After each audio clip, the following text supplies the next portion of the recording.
Close to wrapping this thing up, here's what we need to do. We still have to get our wheel liners in, and I really don't want to take these wheels back off, so I'm going to prep everything and get it all put back together. That'll be the next video, guys, because we've got something special going on. That being said, here's what we've got. We have our sway bar end links. We had to take our old ones out.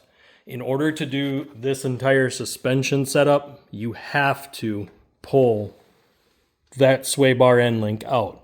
You either cut it or pull the bolt and take everything out. We won't reuse what came out. We don't ever do that. We'll put new end links in it. They're not that expensive. It's easier just to put new in. Plus, you don't want to reuse old suspension parts. Never a good idea. All right, let's take a look in here, and then I'm going to explain how you get this tightened down.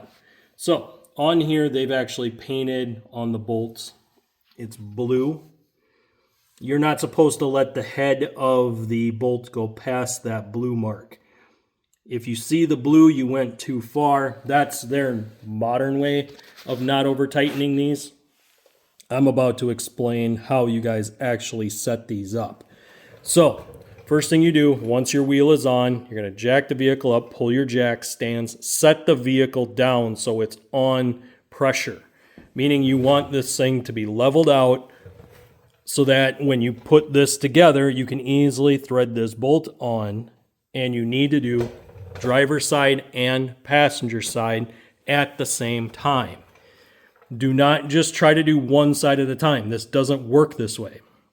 The sway bar is designed to connect your left side and your right side of your vehicle together. So that way, when the suspension articulates, it doesn't go completely out of whack.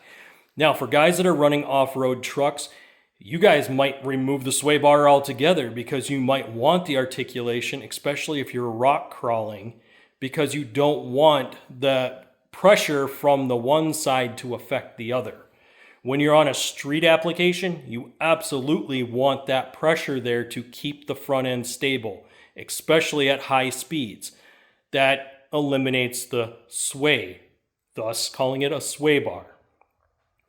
By putting this in correctly, you will not overload your suspension. If you pull those bolts down too tight, you're going to overload the suspension, and you could do damage not only to the sway bar end links, but to other bushings within the suspension. Meaning you could put preload tension on your new upper control arms or on the sway bar mount bushings. So make sure you guys take your time, get the wheels back on it, set the vehicle down on level ground before you attempt to do the sway bar end links.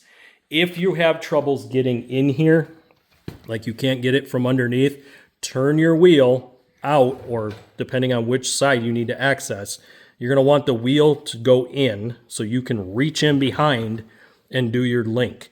If your vehicle has front sway bar end links, then you're going to turn your wheel out. So whatever way gives you the most room to reach in and do this project. On this one, we're going to turn our wheel in so that we can access that bushing and tighten it up. We may not need to actually do that, but we do got to get this on the ground. This vehicle might have enough height clearance that I can slide under with a creeper or cardboard, and I can get underneath here and tighten this up. And this is what is called planning your project. There are certain things that need to go back into place before the next step can happen.